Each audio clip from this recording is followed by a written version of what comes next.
ప్రజలపైన భారం మోపుతూ విద్యుత్ కోతలతో అనేక ఇబ్బందులకు గురి చేశారన్నారు. కమిషన్ల కక్కుర్తితోనే అప్పులు మిగిల్చారని ఆరోపించారు.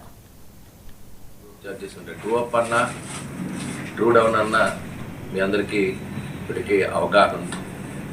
ఏవైతే అడ్జస్ట్ చేసేదో ఒక ఎస్టిమేట్తో విద్యుత్ బిల్స్ అనేటువంటివి ఏర్పాటు అవుతూ ఉంటాయి. విద్యుత్ ఎస్టిమేషన్ కంటే ఎక్కువగా ఎవరైనా విద్యుత్ వినియోగం చేస్తే దాన్ని ట్రూ అప్ ఛార్జెస్ అంటారు.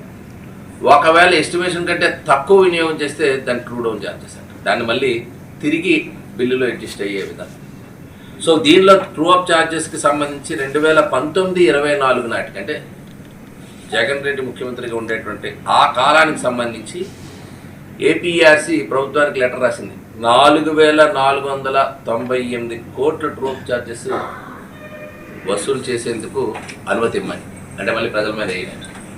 దానికి సంబంధించి ఆ భారాన్ని ఈ ప్రభుత్వం, ఎన్డీఏ ప్రభుత్వం భరిస్తుందని చెప్పి ఆ నిర్ణయం తీసుకోవడం ఒక చారిత్రాత్మక నిర్ణయం అని చెప్పి మీ ద్వారా తెలియజేస్తున్నా. అంటే ఇది ప్రజలపైన ట్రూ అప్ ఛార్జెస్ అనేవి పడవు. అసలు ఈ 1999 నేను చెప్పాను, నేను ఆ గతంలో ఫస్ట్ టైం ఎమ్మెల్యే ఉన్నప్పుడు ఆ రోజు చంద్రబాబు నాయుడు గారు ఈ ట్రూ డౌన్ ఛార్జెస్ అనేది ఐడెంటిఫై చేయడం, అంటే నమోదు చేయడం